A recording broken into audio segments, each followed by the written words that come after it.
Latar belakang Sigmund Freud. Sigmund Freud adalah pendiri aliran psikoanalisis dalam bidang ilmu psikologi. Sigmund adalah seorang dari Austria berketurunan Yahudi. Sigmund lahir di Freiburg, Mei 1856 dan meninggal di London 23 September 1939 pada umur 83 tahun. Pada tahun 1873 sampai 1881, Sigmund berkuliah di Universitas Wina untuk spesialis dokter ahli syaraf dan penyakit jiwa atau disingkat psikiatri. Pada tahun 1894, Freud belajar terapi histeri pada Jean Charcot di Paris. Tahun 1895, ia kembali ke Wina bekerja sama dengan Dr. Joseph Breuer dengan metode asosiasi bebas. Tahun 1895, Freud bersama Breuer menulis tentang kasus-kasus histeri. Tahun 1902, ia membentuk kelompok psikologi di Wina.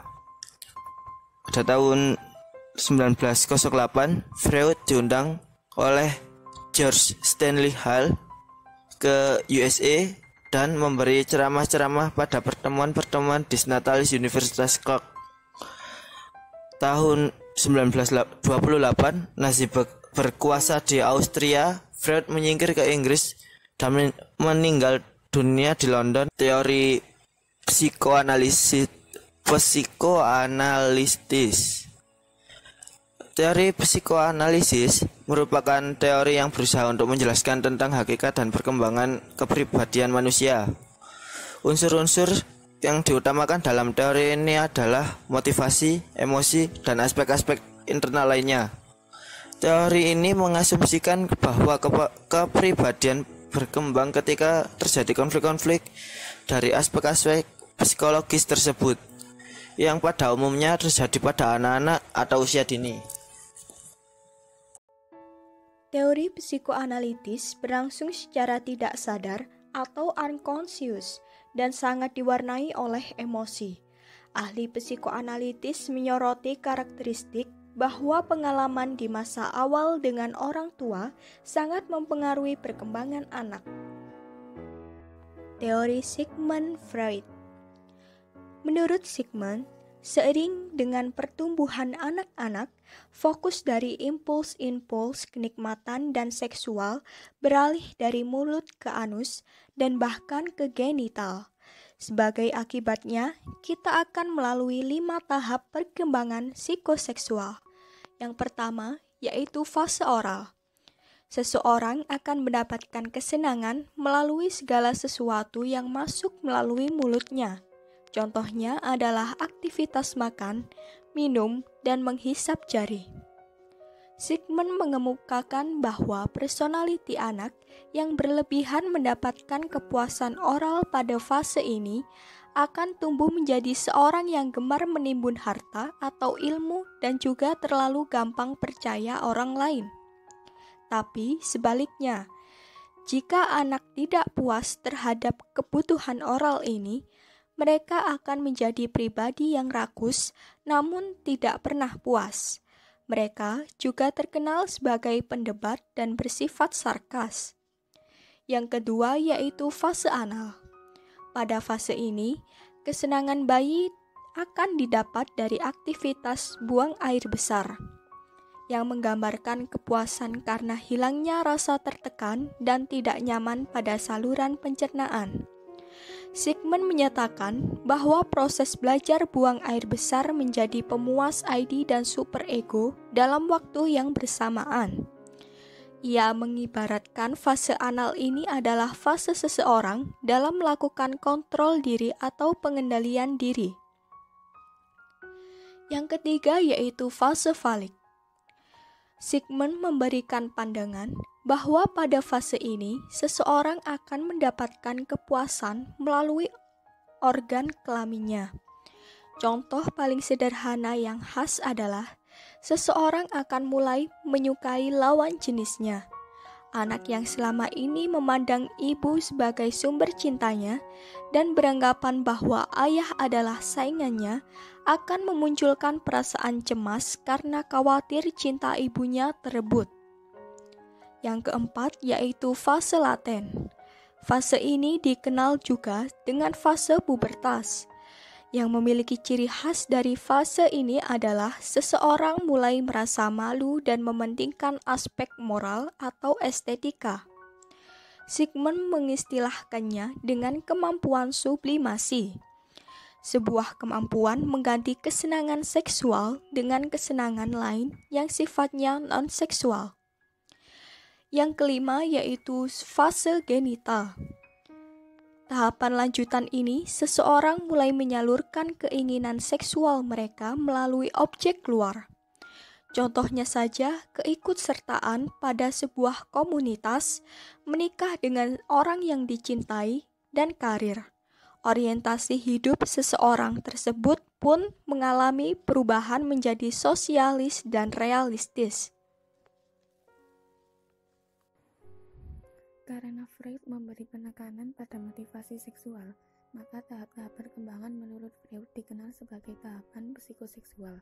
Dalam pandangan Freud, apabila kebutuhan untuk memperoleh kepuasan kurang terpenuhi atau sebaliknya, maka individu akan mengalami fiksasi atau terkunci di tahap perkembangan tersebut.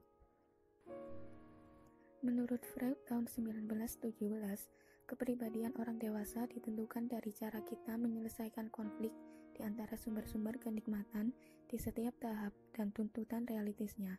Teori Freud telah direvisi secara signifikan oleh beberapa ahli psikoanalitis. Struktur kepribadian menurut Freud. 1. Sadar. Tingkat kesadaran yang berisi semua hal yang kita cermati pada saat tertentu. Menurut Freud, hanya sebagian kecil saja dari kehidupan mental, yaitu pikiran, persepsi, perasaan, dan ingatan yang masuk ke dalam kesadaran. 2. Prasadar. Prasadar disebut juga ingatan siap, yakni tingkat kesadaran yang menjadi jembatan antara sadar dan tak sadar. Pengalaman yang ditinggal oleh perhatian, semula disadari tetapi kemudian tidak lagi dicermati, akan ditekan pindah ke daerah prasadar. 3. Tak sadar. Tak sadar adalah bagian yang paling dalam menurut Freud. Secara khusus, Freud membuktikan bahwa ketidaksadaran bukanlah abstraksi hipotetik, tetapi itu adalah kenyataan empirik. Tahun 1923, Freud mengenalkan 3 model struktural yang lain, yaitu id, ego, dan superego. Yang pertama ada id. Id adalah sistem kepribadian asli yang dibawa sejak lahir. Dari id ini kemudian akan muncul ego dan superego. Saat dilahirkan, id berisi semua aspek psikologi yang diturunkan seperti insting, impuls, dan drives. Yang kedua ada ego. Ego adalah eksekutif atau pelaksana dari kepribadian yang memiliki 2 tugas utama, yaitu memilih stimuli mana yang hendak direspon atau insting mana yang akan dipuaskan sesuai dengan prioritas kebutuhan. Lalu, menentukan kapan dan bagaimana kebutuhan itu dipuaskan sesuai dengan tersedianya peluang yang resikonya minimal. Yang ketiga ada superego. Superego adalah kekuatan moral dan etik dari kepribadian yang beroperasi memakai prinsip idealistik sebagai lawan dari prinsip kepuasan id dan prinsip realistis dari ego. Contoh kasus yang berhubungan dengan teori psikoanalisis dan kehidupan sehari-hari. Jika dilihat dari sistem id, contohnya seperti seseorang anak kecil yang suka jajan sembarangan di luar rumah akan kesal apabila sikap suka jajannya dibatasi oleh ibunya. Dia akan menunjukkan respon menangis atau bahkan melempar barang supaya keinginannya terpenuhi. Jika dilihat dari sistem ego, dilihat dari kasus id, kita bisa sambungkan dengan contoh di sistem ego. Misalnya, ketika seorang anak kecil lapar, maka ia akan berpikir atau bertindak bagaimana rasa lapar itu hilang dengan ia membeli jajanan di luar. Padahal sebenarnya dia bisa makan makanan yang disediakan ibunya di rumah. Karena kesenangannya terhadap jajanan di luar, maka sikap ego anak kecil tadi mulai bergerak berdasarkan prinsip realitas dan menyesuaikan diri dengan realitas. Jika dilihat dari sistem superego, jika kita sambungkan kembali dengan kasus sebelumnya, seorang ibu telah melarang anaknya untuk tidak selalu membeli jajanan di luar rumah. Akan tapi, apabila superego telah terbentuk, maka kontrol dari dirinya sendiri akan keluar